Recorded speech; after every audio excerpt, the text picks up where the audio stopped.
តាំងអ្នកទាំងអស់គ្នាតែងតែប្រើវិធីតម្រឹមអត្ថបទតាមរបៀបបែបនេះមែនទេគឺគ្រាន់តែអ្នកទាំងអស់គ្នាចុចទៅលើពាក្យថា justify ពេលនោះវានឹងធ្វើការតម្រឹមអត្ថបទដល់អ្នកទាំងអស់គ្នាប៉ុន្តែអ្នកទាំងអស់គ្នាក្លែងមកមើលអត្ថបទរបស់អ្នកទាំងអស់គ្នា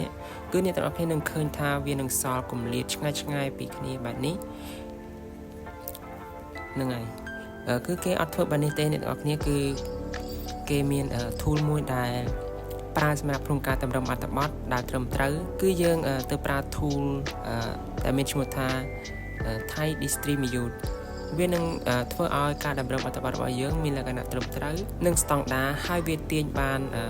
ស្មើគ្នាត្រឹមត្រូវល្អនិងគម្លាតមិនឆ្ងាយហើយក៏មិនខ្លី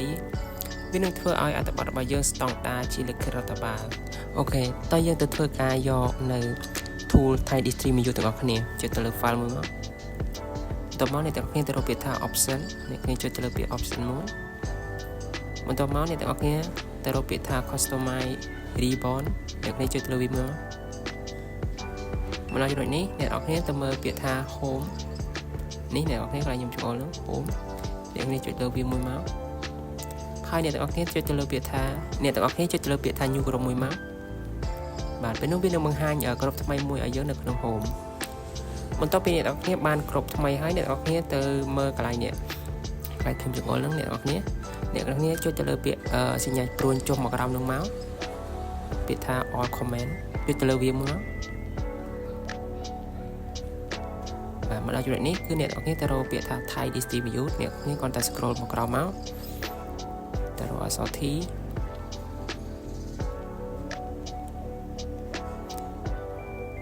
នេះអ្នកនរគ្នាឃើញហើយThai Distribute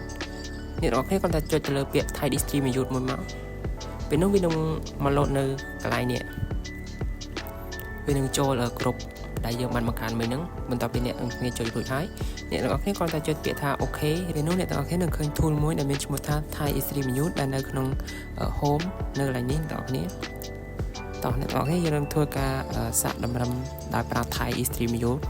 អ្នកនរគ្នាសេចទៅលើអត្ថបទអ្នកនរគ្នាមកបន្តមកអ្នកនរគ្នាគ្រាន់តែចុចទៅលើពាក្យថា Thai Distribute បាទបន្ទាប់ពីអ្នកនរគ្នាចុចអ្នកនរគ្នានឹងឃើញអ្វីដែលប្លែកហើយគឺការតម្រឹមឲ្យយើងគឺមានលក្ខណៈស្តង់ដារនិងស្អាតអូខេមួយវិធីគឺខ្ញុំចង់បង្ហាញពីការកាយកម្រិតអក្សរដែលមានលក្ខណៈឃ្លាតឆ្ងាយពីគ្នាពីជួរពីលើមកក្រោមដោយដែលខ្ញុំកំពុងបង្ហាញហ្នឹងគឺអ្នកនរគ្នាគ្រាន់តែចុចសេកទៅលើអក្សរហើយអ្នកនរគ្នាគ្រាន់តែរកពាក្យថា line and paragraph ហ្នឹងមកអ្នកនរគ្នាចុចទៅសញ្ញាព្រួញទៅវាហើយអ្នកនរគ្នាទៅរកពាក្យថា remove នេះហើយចុងក្រោយគេទាំងអស់នេះអ្នកនរគ្នាចុចទៅវាមួយមកពេលនោះវានឹងមកជាធម្មតាវិញអ្នកទាំងអស់គ្នាអូខេវីដេអូហ្នឹងគឺមានតែប៉ុណ្្នឹងនោះទេអរគុណសម្រាប់ការទស្សនាជួបគ្នានៅវីដេអូក្រោយ